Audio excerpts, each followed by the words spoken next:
Hi, this is Abrams. Thank you all for a great first season. We're working hard on season 2 right now.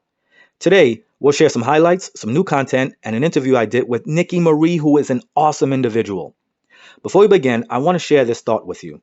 These are difficult times, and so many of us want to return to normal. But normal is not in the past. Normal is ever changing. What we want in the past is static. It is already out of time.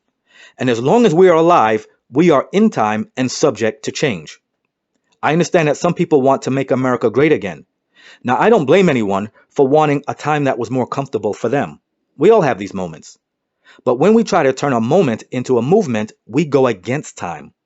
The new normal is change and always has been. But what kind of change? What change in the moment is for convenience, and change in the present is for the future. We're not just leading people, we're leading relationships with people. But more specifically, we're leading the feelings of those we are in relationships with. Now, we could have some leaders who would disagree with me, but let me make another point. Would you wait for that special someone in your life to do something special before you treated them like they were special? No, right? Why? Because we already designated the person as someone special. And so you must treat them like they are special even when they don't do special things. And there's no difference for our teams. We designated them as winners when we hired them, so we could not treat them differently now. You see, the feelings we have in the future gave us the impetus to take action, but the impulse to act came today based on the feelings that we have right now. That's what caused us to Google romantic things to do. Now, before we commit to any business endeavor, we need to understand what's in front of us. Is this opportunity or possibility? If this is an opportunity, we would have everything we need, or it would be within our reach and available to us. If not, this is just a possibility. It's a long shot. So millionaires don't make millionaires. Some millionaires write books, about how to be a millionaire. We bought those books and we didn't become millionaires. So millionaires don't make millionaires. Millionaires make consumers. Champions don't create their chosen fields. They make competition and dominate through their competitiveness. And winners don't make trophies, they take them. So we learn about love from the people that we choose to love. And as we mature, we teach love to those even if they choose not to love us. So your facts cannot negate what someone else feels. I shouldn't be witness to what they say about me.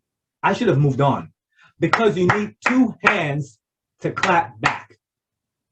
That is, two parts, two parties, an offender and a defender, a protagonist and an antagonist. We don't have to let the left hand know what the right hand is doing.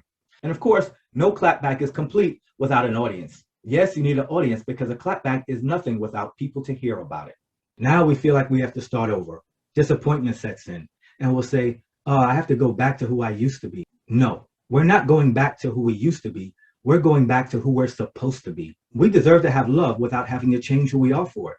We shouldn't have to become someone else in order to be with someone else.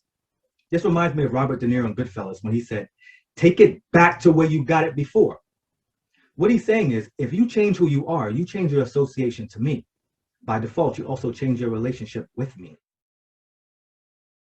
Hello, everyone. Today on NikiMarie Radio, we have Shawn Abrams from the trending YouTube show, Next 5 Minutes. Welcome, Shawn. We're excited to have you here. For anyone that hasn't heard about your show, please tell us about Next 5 Minutes. NikiMarie, I want to thank you and your listeners for having me today. And I'm excited, I'm excited about all the collaborations we talked about. I think we can help a lot of people. But Next 5 Minutes is a series of videos that edify, inspire, and motivate people to live their best lives. Nice. Okay, so you explained what Next 5 Minutes is. Why are you doing this series? Well, look, I lost a lot of things in my life, but I'm not a loser. No. Instead, I'm a student. This is a decision that I make. My history does not have to be my legacy because I continue to study. In the 15 years that I've coached and mentored people, there's this one constant that I had to address. It was how someone's life can change after just one poor choice. After that, the next choice that has to be made is, how do I live with this? That's what I use the next 5 minutes for. It's to help people to break down complex situations and feelings, and this is important, into manageable decisions that they can live with. I love that. Decisions that they can live with. Yes, because anything that you should not live with, but choose to keep anyway, can kill you. Look, we're at a time now where we have more access to medication than to mentors. I'm not saying that mentoring is the prevention or the cure, but everyone that is having a difficult time coping or adapting to life will not be able to rebound on their own. Now, with the next 5 minutes and the content that I produce, it's designed to get people to think about what they're feeling. It's an alternative to content that only makes you feel, Okay, so why is that important? because feelings cannot temper your thinking. We cannot put our feelings first. A lot of people are medicating their feelings or lack thereof, and this could be by abusing prescription or illegal drugs, that altered state that makes the user feel good or feel something. Also permeating our society is the rise of social media. We offer and consume content that must shock the viewer. Again, we need to feel something. The more outrageous, the better. Attention makes us feel good. The people with the most followers don't actually make the most positive change in our lives. They just make us feel good. Okay, so give me an example. Recently, there was a running shoe for sale, which I understand has been discontinued, but it contained a drop of human blood. Did you hear about this? Yes. Now, I'm not here to say that this is bad, but the shoes or the drop of blood they contained are not designed to improve performance or to edify the wearer. It just has shock value. It absolutely does. It makes the seller and the consumer feel something. And we know these feelings, whatever they are, will pass. But I have to ask, what's next?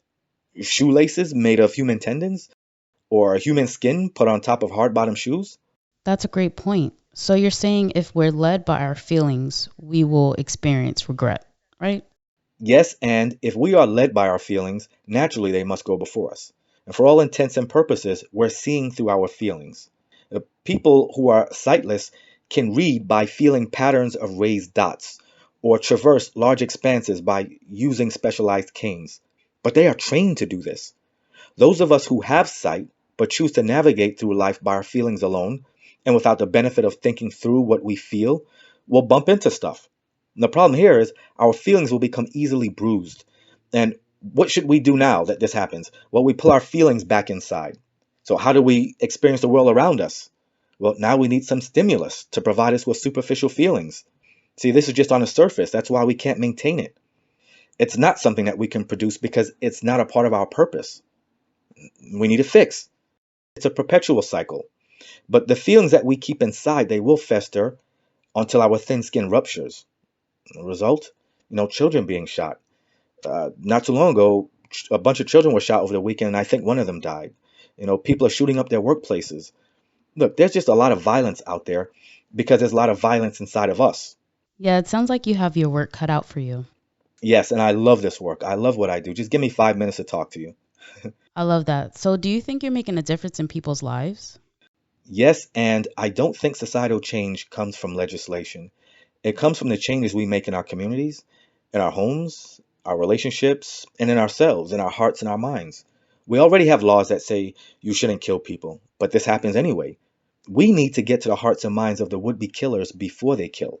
Absolutely. So what's next? More. Okay, more what? More topics, more discussions, more action, more understanding, more hope, more next 5 minutes.